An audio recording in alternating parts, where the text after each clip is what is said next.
TV seneweb.com ak Seneweb rajo ñu leen di nuyu bu baax a baax am na mbégte lool di seq jotaay tey ji ak Moussa Niang muy délégué national à la vie politique du mouvement Gëm sa bopp ñoom mbégte lool di ko fi dalal Moussa maa lay nuyu baal ngeen te nii teewlu. merci beaucoup maa ngi lay fay di amaat mbégte encore une fois ñëw fi jano ak yéen ci seen émission bu yanj bi di profiter ci opportunité bi nga ñu jox pour nuyu l'ensemble des Sénégalais qui nous suivent d'ici et de la diaspora. jërëjëf Moussa laaj bu njëkk mooy ana président ana Bougane.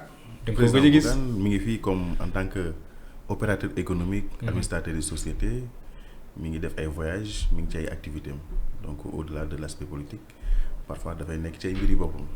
waaw politiquement moom temps yi moom gis nañ ko bitim réew Màkka ak yooyu mais politiquement dafa mel ni sortie moom xaw na koo gëj a def. waaw xam nga tey président Bougane mooy koo xam ne li mu lay wax dafay transcender le temps. parce que li mu ñu waxoon ni gars yi fi nekk ay daggkatu juuti lañ. amuñu beneen pexe bu dul lépp luñ soxla comme ay recettes ñu jëlee ko ci askan bi. loolu ba léegi mi ngi nekk actualité kon soxlawul mu ñuy waxaat leneen. nañ consommer d'abord li mu ñu jox. parce que saa yu ñu gën di dem rek réalité bi di gën a corroborer di nga xam moom la ñu waxoon. ba mu ñu waxee ñu nii dañu def protocole teeru bàyyi soo gi lu ñuy gën di dem réalité bi di ko gën a jox dëgg. et cetera et cetera tant que ñu ngi dem réalité bi di ko jox dëgg soxlawul muy gën di wax. donc son silence est toujours assourdissant. waaw mais protocole boobu xanaa dafa yàqu si diggante bi yaa ngi gis président Macky Sall avocat am sax wàcc na si réew mi ñu ngi wax da nga koy defal mise en accusation sa assemblée nationale protocole moom xanaa moom dafa yàqu am déet. xam nga yii moom c'est des stratégies hautement malignes. bu xam ni parfois dafay nekk au-dessus de nos réflexions. parce que protocole boobu diggante ñoom Diomaye ak Sonko. li ñu bëgg moom mooy éterniser wu ci pouvoir bi. déjà ñu ngi jéem a maintenir seen dualité. lañ fa waxoon ak liñ fi kii lu ñuy gën di dem rek muy gën a leer au grand jour. donc jàpp nañu ni lu ñuy gën di xool ñooñu Macky Sall lu leen di gën di tëj te defaluñ kenn ba léegi procès kenn juge jàpp ko ni ko doon na leen peine temps amende temps par rapport ak accusation yi nga xam moom lañ porté ci yow loolu nag lu ñu koy gën di def damay gën di jàpp ni c'est pour augmenter seen élan de sympathie tey prouesse bu gën a extraordinaire bi nga xam moom la Pastef jox Sénégalais yi mooy fexe ba commencé dugalaat Macky Sall ci këru Sénégalais yi te loolu nag dama jàpp ni ba léegi dafa bokk ci seen protocole bi nga xam ni moom. ah bon ah oui. kon pour yow dañuy xulóolu nii rek mais. mais Mansour Faye lan lañ ko jiiñoon sur l'histoire des 8 milliards fan la mujj. c'est affaire Covid ana la jot dafa am procès amul procès ana Farba Ngom dafa am procès amul procès léegi loolu lépp lan lay nuru est-ce que justice bi lan moo tax ñu suspendre ko lan moo tax ba léegi procès amul ci scandale yi ñu waxoon yépp l'histoire des 83 morts lan moo tax justice prononcé wu ci ba léegi. yooyu yëpp c'est des questionnements yoo xam ni askan bi dañ ko war di posé wu. parce que ci benn élan dafay mel ni dañuy bëgg a nax tuuti seen militants yi. xaw leen satisfaire tuuti ci beneen côté bi également ñu ngi jéem a respecter les termes du protocole. loolu moom moo fi nekk. léegi action yu président Macky Sall nekk di mën nag yow noo koy jàngatee moom mi ngi contester la dette cachée woon avocat mi ngi fi ñu ngi sax wax conférence de presse entre tey ak suba ak yeneen ak. Cour suprême bi mu bëgg a dem ak yooyu les actions du président Macky Sall ni nga koy jàngatee. c'est des actes yoo xam ne acte politique la. conformément ak yi nga xam ni moom lañ porté contre l'APR. xam nga bu ñuy wax ay histoire de dette cachée je pense que loolu ay futilité la par rapport ak préoccupation sénégalais yi. parce que tey kenn mënul wax dette cachée ba ni Sénégal du ko fay bu ñu ne woon dette bi dañ jël xaalis bi détourné ko mën nañu problème am na mais bu fekkee dañ ne dañu leb. dugal ko ci secteur parapublic yi répercuté wu ko ci état central. bu boobaa mën na ni mécanisme la yoo xam peut-être mën na permettre le Sénégal mu daw yenn notation yi nga xam ne parfois day tax dootuñu am ay prêts à des taux concessionnels dootuñu am confiance su bailleurs yi Sénégal dañ koy yóbbu ci niveau boo xam ni bailleurs yi dañ naan boo fa investir day risque la dootoo mën a recouvrer sa xaalis et cetera et cetera mën na tax également. majoration bi nga xam ne wala maturité bi nga xam ni moom lañ la war a jox ci prêt yi mën na nekk loo xam délai yi dafay court te loolu gis nañ ko conséquences yi moom lañ commencé dund yóbbu nañ taux d'endettement ci 132% bu PIB bi. parce que jël nañ dette bi nga xam moo nekkoon ci secteur parapublic yi. répercuté ko ci dette centrale bi léegi loolu la indi comme conséquence léegi appréciation bi ci investisseurs yi di am ak système agence de notation yi moom mooy Sénégal dafay nekk ci niveau boo xam ni. risque bi dafay élevé. pour nga dem foofu dafa investir wala nga fay dugal sa xaalis. loolu nag je pense que c'était pas intelligent pour ñu wax ko c'est une faute morale politique et économique que ñuy wax ni Sénégal dañuy administration bi dafay falsifier ay chiffres la haute administration ay faussaires lañu wala ñi fi nekkoon dañ doon cacher ay dettes et cetera et cetera loolu moom jàpp naa ni nekkul préoccupation yi nga xam ni moom moo soxal askan bi li soxal askan bi moom mooy seen dundin li soxal askan bi mooy économiquement nan lañuy fexe ba relancer suñu économie ba ku ci nekk mën a gis li nga xam mooy sa wàll ci li nga xam mooy Sénégal.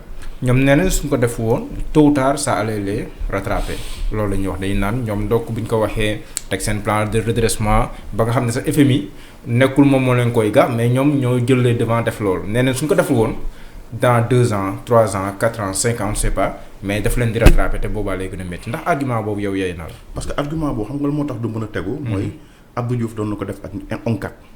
doon na ko def ak SOTRAC. président Abdoulaye doon na ko def ak lu mel ni Sonacos. doon na ko def ak lu mel ni AIBD. que autant pour moi port autonome bu Dakar. président Macky Sall moom moo nekk le dernier à le faire. ñoom tamit jàpp naa ne bu ñu ñëwee dinañ ko def parce que dette parapublique parfois dafay am solo pour nga mën a faire respirer say entreprises. pour nga mën a faire face à beaucoup d'urgence yoo xam ni doo mën a xaar toujours état central par rapport ak contraintes yi nga xam ne moom garantie état rek la ñuy soxla garantie état rek la ñuy soxla pour mën a demal seen bopp. je pense que loolu ay mécanismes la yoo xam ni ça doit être toléré pour sauvegarder au moins suñu souveraineté parce que tey le fait que nga wax ko rek. permettre nga FMI muy ñëw di imposer dictat et puis dans les coulisses yow ngay demander à ce que ñu revoie ce programme. ñoom nee nañ ay souverainiste leen de nee nañ ñoom mandat bi dañ koy commencer ci dëgg duñ ko commencer ci dul dëgg pour di ko jeexale ci dul dëgg. xam nga souverainisme ñoom loolu la ñuy wootee. président wax na ko premier ministre wax na ko maanaam mbirum dëgg daal ñoom. xam nga ñun lu ñu gis moom mooy souverainisme de façade la ñuy jaay. dans les coulisses ñoom ñooy demander à ce que ñu revoir programme Sénégal. ñu voté ko ci conseil d'administration bu FMI. bu ñu def discours publiquement dañuy vendre benn souverainisme. tey booy xool seen plan de redressement bi nekkul lu dul réponse par rapport ak recommandation wala boog orientation yi leen FMI di jox muy dindi li nga xam ne moom mooy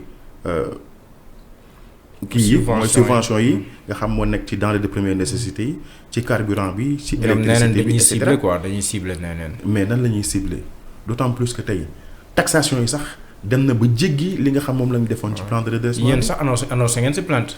ci taxation yi di am ci transfert yi ak yooyu. effectivement parce que mécanisme double taxation. dañ jàpp ni dafay violer la loi fiscale.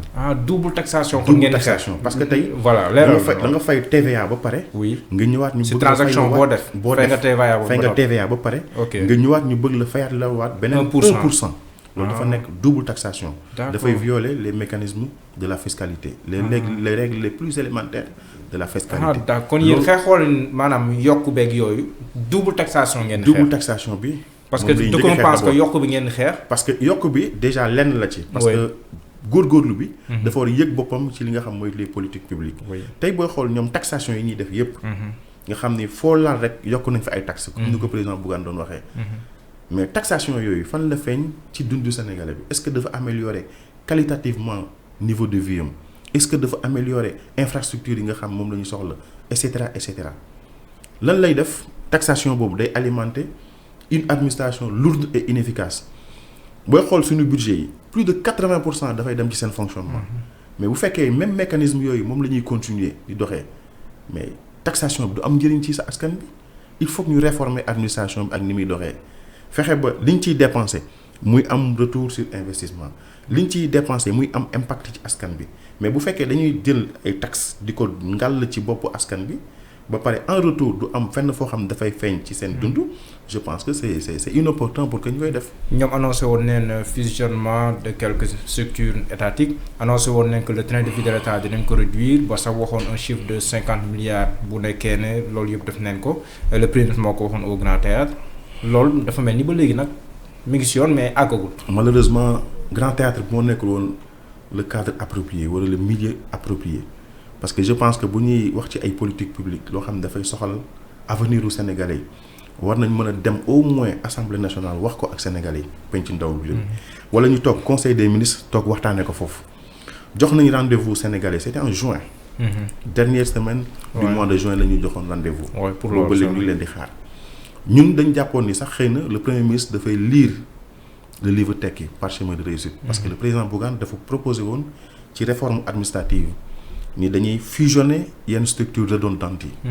Parce que parfois c'est à croire que sax yenn structures yi ay répétition la pour caser seen clientèle politique mais ñoom bi ñu ñëwee dañ ko hérité mais jéemuñ def benn réforme dans ce sens te bu ñu defoon réforme boobu dina yaxanal alal ju bëri ci lenn ci privilèges yi ci salaire yi ci dotation de prime yi ci carburant bi ci salaire yi et cetera te loolu war nañ ko mën a répercuter au plan social ci li nga xam ne moom la askan wi dundee wala sax ñu yóbbu ko ci réponse yi nga xam moom la suñuy infrastructure sociale de base di laaj. beneen mbir tam boo xam ne ni mouvement Gëm Sa Bopp posé na si acte c' est par rapport à cette histoire de 8 milliards bu ñu annoncé woon aux populations du nord mooy waa Bakel Matam ak yooyu noonu ba crue fleuve Sénégal bi amee woon ngeen annoncé si une plainte d'une part de l'autre aussi ngeen appuyer une initiative parlementaire boo xam ne nii honorable député maa ngi naan Guy Marius Sagna c'est pas Djibril Fall ak Mbaye Dione ñoom ñoo koy porté mais si ñaar initiative d'abord juridiquement est-ce que bàyyi benn bi topp beneen bi gënul d'autant plus que xam ne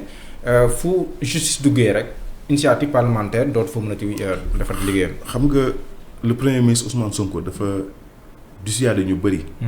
gëmloo leen ni justice nekkalu fi les tenants du pouvoir mais daf fi nekkal opposition. mooy bi muy wax ni kenn mënu ma gëmloo ni ministre de la justice personnalité indépendante la. mais personnalité politique la boo xam ni dafa am lien de dépendance ak premier ministre. nga xam ne lu mu ko defloo da ko war a def. léegi ci élan boobu lañ ni le combat n'est pas que judiciaire war nañ dem ci PJF boobu nga xam ni moom lañ fi teg. te constaté nañ bi ñu ko tegee ba léegi ñi ñuy woo ñëpp ay opposants lañ. et pourtant ci 2 ans de gestion. parfois dina am ay passation de marché dina am ay achat de fourniture dina am ay dépenses yoo xam yaa ngi koy exécuter mais PJF boobu li ko fi tax a jóg moom mooy principe bu reddition des comptes principe bu transparence ak bonne gouvernance sur la gestion de nos deniers publics maintenant ñun nag dañ leen di woo ci exercice boobu muy exercice lu leeral ngay évaluer en mi-parcours di wax askan bi seen deniers publics seen franc fan lay dugg moo tax ñu ne 8 milliards yi ginnaaw ñoom bi ñu ko annoncé en grande pompe premier ministre Ousmane Sonko génn wax ci comme mu nekk loo xam ni plan de secours d'urgence la par rapport aux populations de Bakel bi nga xam dañoo nekkoon en détresse ak crue bi débordement fleuve Sénégal bi inondation yeeg yooyu ak yeneen localités environnantes yi ñu dégagé woon benn fonds 8 milliards parce que bu ñu ko voté ci LFR rek dugg na dans le budget de l'État. ministre Maïmouna Dièye ak Cheikh Tidiane Dièye li ñu soutenir mooy def nañ ay transfert cash. via les mobile money. ñu gis ni ci terrain bi l'argent est introuvable les autorités en place mënuñu prouver la destination de l'argent comment l'argent a été dépensé ñan ñoo nekk les bénéficiaires te li logique moom mooy yu mel noonu bu ñu koy def plan de secours yooyu dinañ identifier ñan ñooy sinistrés yi ñan ñooy victimes yi. te loolu kenn du ci gën a jekk ko dul l'autorité locale. wala préfectorale mais ñooñu ñëpp kenn mun ci soutenir ni xaalis bi fii la jaar ki mën a leeral nag jox ñu dëgg.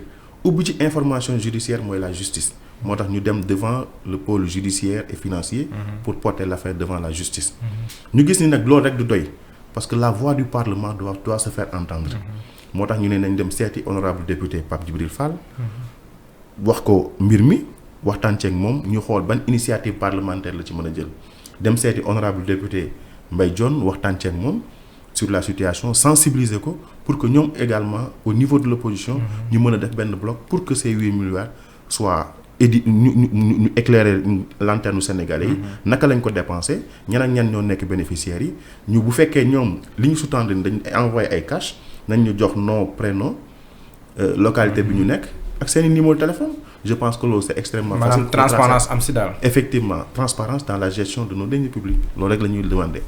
seetaan naa aussi ay reportages sur Sen TV ñu demoon sur le terrain dafa mel ni li ma doon seetaan si reportage yooyu dafa mel ni taxaw bi waa Bakel doon xaar notamment si autorités yi dafa mel ni li su bëree bëri si reportage yi ma doon seetaan dafa mel ni am na lu si desoon si jamono jooju. bon li ñuy wax. même mu nekk Yane Dieng moom nee na ñoom sax jëloon nañ les devants anticiper jënd nañ ay matelas ay ndox ay moustiquaires ak yeneen jàppale ko askan wi. xam nga tey ki nekk ci mbënn ndox mi envahir ko je ne pense pas que dina logique nga ko yóbbul matelas boo ko yóbbulee matelas fan la koy teg d'autant plus que ndox mi envahir na ko boo ko yóbbulee ceeb fan la koy toggee kooku amul problème lu mu lekk wala fu mu tëdd mais problème mu dëkkuwaay la am problème mu école boo xam ne ndox mi daf ko envahir la am problème mu yoon bu muy jaar nga désencombré ko ba nga xam dina fa mën a jaar foofu loolu la am nga permettre la circulation des personnes des biens et des services. loolu la waa askan boobu am. maintenant réponse état lan la woon mooy fexe ba 8 milliards yooyu ñu dépensé ko de manière parcimonieuse mais gis nañu dañuy exploiter la détresse des populations de Bakel à des fins politiques. dañu utiliser l'histoire des 8 milliards à des fins purement propagandistes te loolu nag jàpp nañ ni c'est une faute morale abominable une faute politique boo xam ni c'est inacceptable te jàpp nañ ni askanu Sénégal dañ ci war a exiger à ce que ñu mettre la lumière sur cette affaire. mais Moussa est-ce que xawoon nañ wét aussi si mbir mi parce que gisuñu waa Bakel ñu manifester ak yooyu yéen politique rek leen si gis est-ce que loolu tamit xawu leen si wét tuuti. moo tax nag ñu bëgg a nekk la voix des sans voix parce que tey bu ñu xoolee waa Bakel boo consulter réseaux sociaux yi di nga gis ni ñoom ñi ngi jóg di waxal seen bopp. maintenant portée bi xëy na waa gëm sa bopp mën a am buñ ci waxee xëy na peut-être population Bakel mënuñu ko am mais ñun bu ñu xoolee ci réseaux sociaux yi dañuy gën a conforter par rapport ak suñu position. parce que dañuy wax ni 8 milliards yi amul benn nit ci biir Bakel boo xam ne gis na couleuru xaalis bi te Bakel ñu ngi souffrir par rapport ak inondation yi Bakel chaque année inondation yi dafay gën a jël ampleur. chaque année des milliers de familles dañuy quitter seeni domicile pour di ut ay abris yoo xam ne c'est provisoire dama jàpp ni loolu nag état boo xam responsable. yéen seen plainte bi kon leen si visé le premier Ousmane Sonko le gouvernement kan ngeen si visé. d'abord ministre yi nga xam moom mooy les ministres concernés mooy Cheikh Diba. parce que moo yor finance. oui le premier ministre Ousmane Sonko moom mooy coordonner l'action gouvernementale. moo defoon annonce bi. ku mel ni Cheikh Tidiane Dièye yore inondation ak yu ni mel. dañ ko ci impliqué. ku mel ni Maymouna Dièye nga xam mooy solidarité.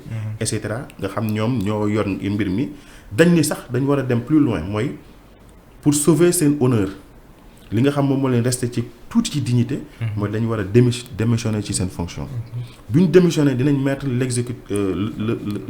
pouvoir judiciaire à l'aise pour que mu bañ a nekk ci benn pression bu exécutif bi. moo tax ñuy interpeller le président Diomaye à ce que mu leen démettre leen ci seen fonction parce que moom mooy le garant du fonctionnement régulier des institutions. moom mooy le gardien de la constitution. pour que bu ñu demee ba nga xam mbir mi leer na. bu fekkee defuñu dara ñu delloo leen reconduire leen ci seeni poste. bu fekkee def nañ aussi justice mën a def li nga xam mooy yoonam loolu moom moo tax ñu exiger seen démission. question bi ñu tëjee mooy les perspectives au niveau de Gëm sa bopp la mooy seen perspective nous savons que vous êtes dans l'opposition bokk ngeen sax ci opposant njëkk jug moom. yéen moom absolument njëkk jug léegi lan mooy seen perspective dans l'opposition 2027 mi ngi ñëw ak tam le combat bi ngeen di mener le combat politique. xam nga Gëm sa bopp. dafa mës a nekk une philosophie. philosophie boo xam dañu gëm souverainisme dañu gëm le sénégalisme maanaam le sénégalais d'abord. tey ñii bi ñu ñëwee li ñu doon jaay comme ay vertu dañu gis ni propagande l'autre la woon. pour de perlimpinpin la woon. maintenant ñun nag dañu bëgg a restaurer les valeurs yi nga xam dafa nekk en déliquescence mooy tey souverainisme de façade boobu ñu def ko benn souverainisme bu réel. comment mooy les ressources nationales doivent profiter aux Sénégalais.